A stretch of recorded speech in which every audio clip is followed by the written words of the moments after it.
اقامت کے وقت جو لوگ تکبیر شروع ہوتے ہی کھڑے ہو جاتے ہیں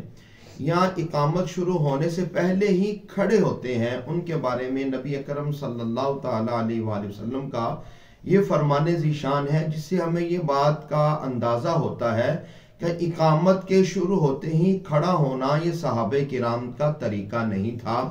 نبی اکرم صلی اللہ تعالی علیہ وآلہ وسلم کا فرمان ذیشان مسلم شریف کی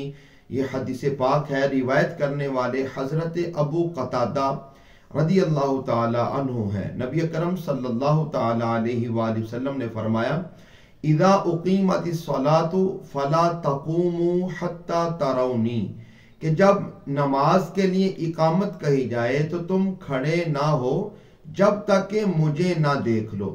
اس حدیث پاک سے یہ واضح ہو جاتا ہے کہ نبی اکرم صلی اللہ تعالی علیہ وآلہ وسلم نے صحابہ کرام کو یہ بات سمجھائی کہ جب تم نے مجھے دیکھنا ہے پھر کھڑے ہونا ہے، اقامت سنتے ہی یا اقامت سے پہلے ہی کھڑا نہیں ہونا، بلکہ جب مجھے دیکھ لو اور کھڑے ہو جاؤ۔ اب اس پر مزید احادیث موجود ہیں کہ نبی اکرم صلی اللہ تعالی علیہ وآلہ وسلم کس وقت تشریف لاتے ہیں اور صحابہ کرام جو ہیں وہ کس وقت کھڑے ہوتے ہیں، تو اس کے بارے میں مختلف روایات ہیں۔ بعض حی علی الصلاۃ کے بارے میں ہے، حی علی الفلاح کے بارے میں ہے، قد قامت الصلاۃ کے وقت ہے کہ جب یہ الفاظ کہے جاتے ہیں تو نبی اکرم صلی اللہ تعالی علیہ وآلہ وسلم نماز پڑھانے کے لیے تشریف لاتے ہیں اور صحابہ کرام رسول اللہ کو دیکھ کر صفوں کو سیدھا فرما لیتے ہیں۔